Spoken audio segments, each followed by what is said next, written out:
ہمدردی ایک ایسی خوبی ہے جو انسان کے دل کو روشن کر دیتی ہے۔ یہ وہ جذبہ ہے جو انسان کو دوسرے کے درد میں شریک ہونے پر مجبور کرتا ہے۔ آج ہم ایک ایسی ہی کہانی پڑھیں گے جو سکھاتی ہے کہ ہمدردی کبھی ضائع نہیں جاتی، بلکہ ایک دن ضرور لوٹ کر آتی ہے۔ ایک چھوٹے سے گاؤں میں ایک بوڑھی عورت رہتی تھی جس کا نام بی بی زینب تھا۔ اس کا کوئی سہارا نہیں تھا۔ شوہر وفات پا چکا تھا اور بیٹے جوانی میں جنگ میں شہید ہو گئے تھے۔ وہ ایک پرانی سی جھونپڑی میں رہتی تھی اور گاؤں کے بچوں کو قرآن پاک پڑھا کر اپنا پیٹ پالتی تھی۔ ایک دن شدید بارش ہو رہی تھی، تیز ہوا کے ساتھ ڈانسز بھی تھی۔ ایسے میں دروازے پر ایک کمزور کانپتا ہوا لڑکا آیا۔ اس کے کپڑے پھٹے ہوئے تھے، وہ بھوکا اور پریشان تھا۔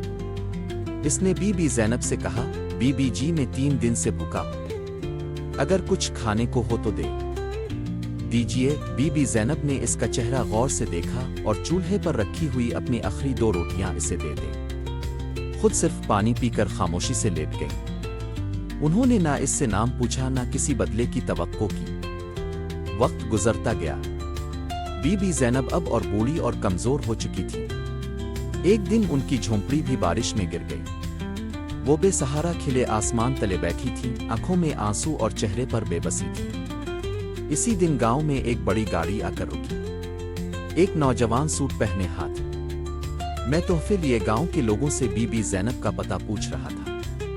لوگ حیران ہو گئے۔ جب وہ بی بی زینب کے پاس پہنچا تو ان کے قدموں میں بیٹھ گیا اور کہا، بی بی جی، اب کو یاد ہے؟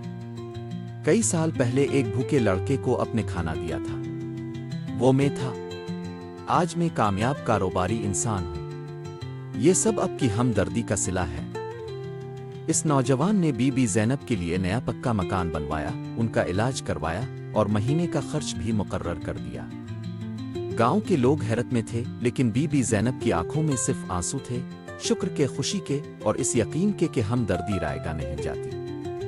یہ کہانی ہمیں سکھاتی ہے کہ کسی کے ساتھ کیا گیا اچھا سلوک چاہے کتنا ہی چھوٹا ہو، اللہ کے ہاں ضرور قبول ہوتا ہے، اور کسی